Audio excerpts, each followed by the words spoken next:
when a spirit actually did appear. Saul talked to the spirit, believing it was Samuel.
For example, some people would look for omens. An omen is like a special sign in nature or in something that happens, which people thought could tell them about the future. Maybe they'd see a certain bird fly by, or something unusual would happen, and they'd think it was a secret message about what was coming. Other forbidden ways involved dream interpretation, not just understanding normal dreams, but trying to get secret messages from them that weren't from God. There was also astrology, which is trying to figure out people's lives and what will happen to them by looking at the stars. This is different from just using stars to find your way at night. It's about believing stars control your fate. Some very old practices even involved looking at the insides of animals to find secret signs. Now, God does sometimes tell the future, but He does it through His own true prophets who speak His words clearly and openly. This is very different from people trying to use tricks or secret powers to peek into what only God should know.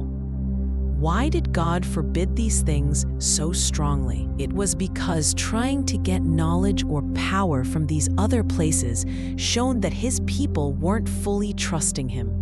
It was like they were saying, "We don't believe God will guide us, so we'll look for answers from magic or strange signs." This not only showed a lack of faith, but it also opened the door to being tricked by bad spirits or false ideas.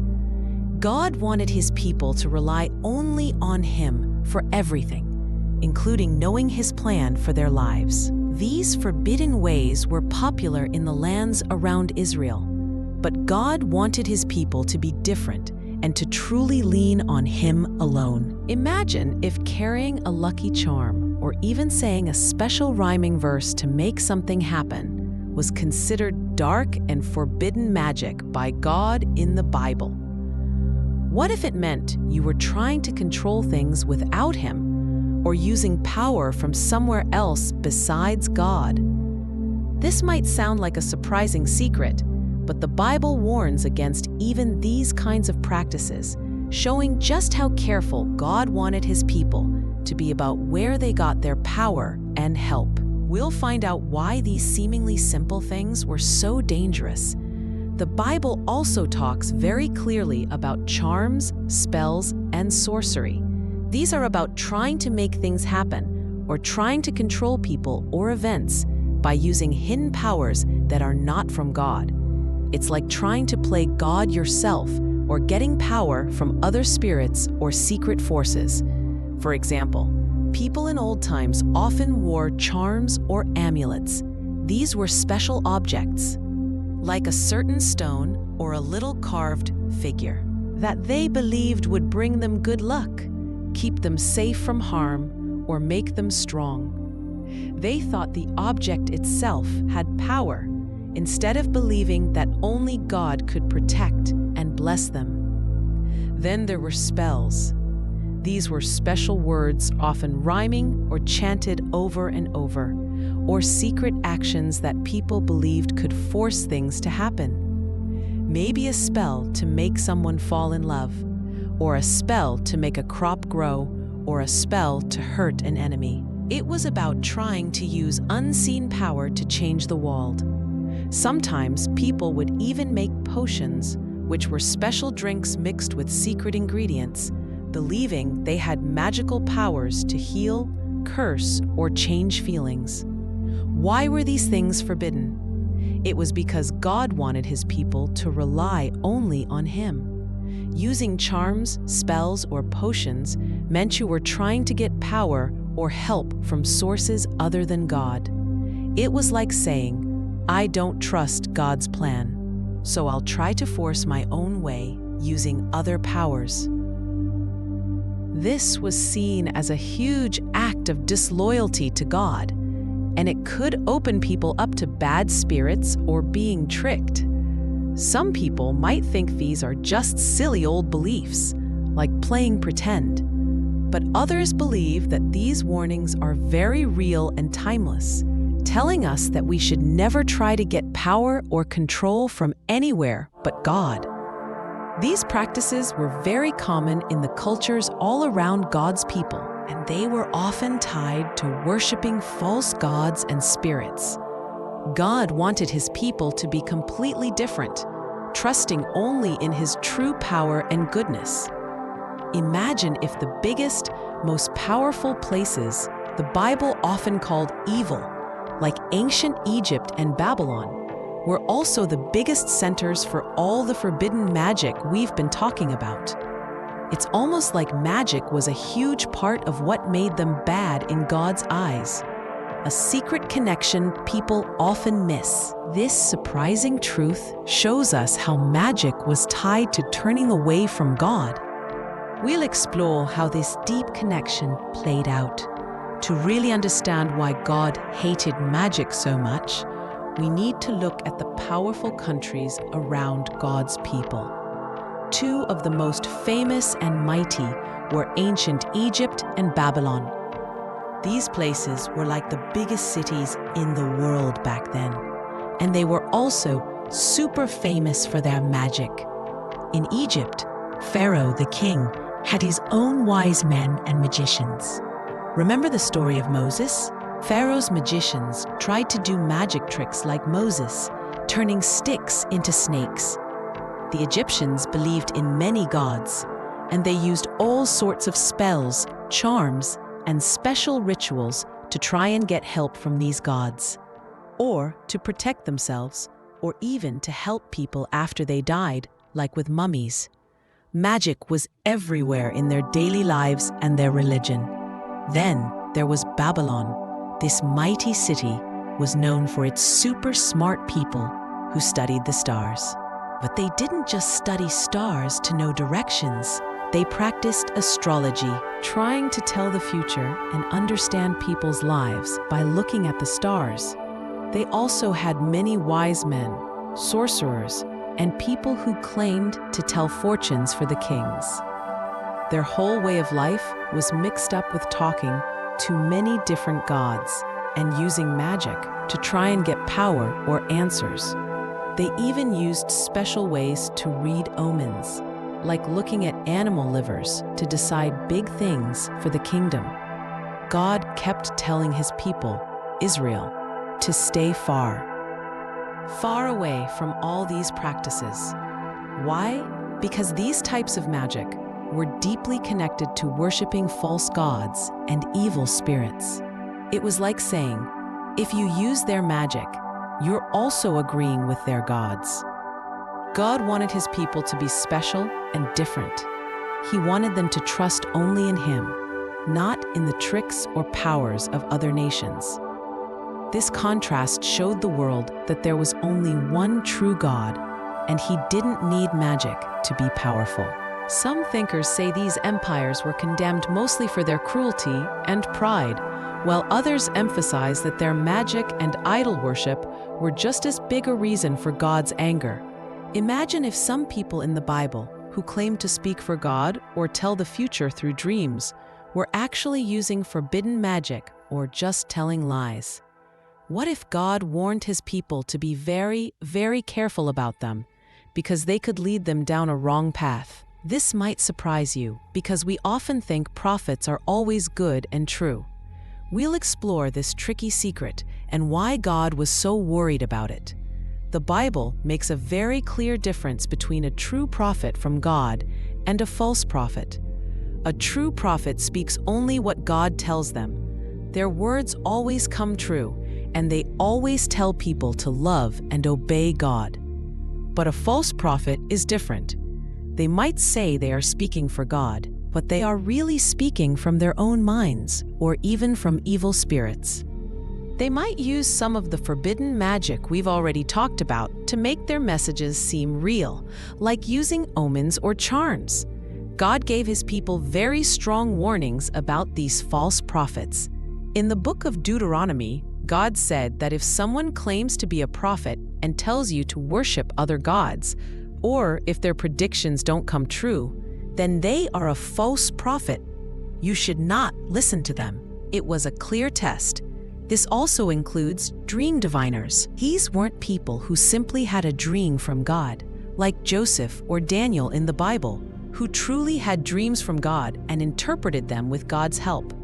Instead, dream diviners were people who used dreams in a forbidden, magical way, trying to get secret knowledge or tell fortunes from them, but not from God.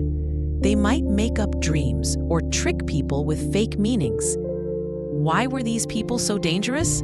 Because their words could lead people away from God if a false prophet told people to worship other gods, which tells about Jesus and his followers, shows that forbidden magic was still a real problem, and God's power directly battled it.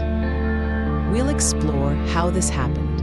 In the Old Testament, we saw God warning his people away from magic. But when we get to the New Testament, we see Jesus and his apostles, his special helpers, directly dealing with people who practiced magic. They didn't just ignore it. They showed that God's power was much, much greater than any magic. Jesus himself cast out many evil spirits, which were often seen as the source of some magical powers, showing his complete authority. Think about Simon the sorcerer in the book of Acts. Simon was a man who used magic tricks to amaze people in his town of Samaria. He thought he was a very important person because of his powers, but when he saw Jesus' helper Philip doing real miracles with God's power, like healing the sick and casting out demons, Simon was amazed. He saw that God's power was totally different and much stronger than his own magic. Simon even tried to buy the power of the Holy Spirit from Peter, another of Jesus' helpers, showing he still thought of it like another magic trick he could own or control. Peter quickly told him off, explaining that God's power isn't something you can buy or control like magic. It's a gift. Then there was Elymas, the sorcerer, also called Bar-Jesus. He was a magician and a false prophet who tried to stop Jesus' helpers, Paul and Barnabas, from telling a powerful Roman leader about God. Elymas was actively working against God's message. Paul, filled with God's Spirit, looked at Elymas and told him that God would make him blind for a time because he was so full of trickery. And guess what? Right away, Elymas couldn't see. This showed everyone watching that God's power was real and much stronger than Elymas's magic or his lies. These stories show that Jesus and his followers did not use magic to fight magic. Instead, they used the real, pure power of God's Holy Spirit. This power was about healing, speaking truth, and showing God's love, not about tricks or control. It was about God changing hearts and setting people free from evil. One of the most amazing stories is in Ephesus. Many people there used to practice magic and owned very expensive magic books. But when they heard about Jesus and saw God's power through Paul, they felt so sorry for what they had done. They brought all their magic books together and burned them in a huge bonfire for everyone to see.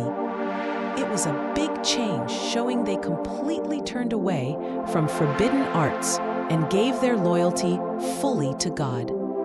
This powerful act showed everyone that the age of trying to control things with spells and sorcery was over for them. They chose God's way instead. The Bible wants us to understand that God doesn't want us to rely on anything else. He wants us to ask Him for help when we're scared, to pray to Him for wisdom, and to trust that He has a good plan, even if we can't see the future. He wants us to put all our trust in Him, not in magic, luck, or secret powers. Some people might think these old warnings are only for ancient times or only for very specific magic practices. But others believe the deeper message is for everyone, everywhere. This enduring choice means that even today, when we face problems or need guidance, the Bible tells us to turn to God first. It's a peaceful thought, knowing that we don't need to be scared by hidden forces or forbidden magic. We just need to trust in the one true God, who truly loves us and wants what is best for us. That is the lasting, simple, and hopeful message about forbidden magic in the Bible. You're awesome for watching. Don't forget to watch the next video showing up on your screen.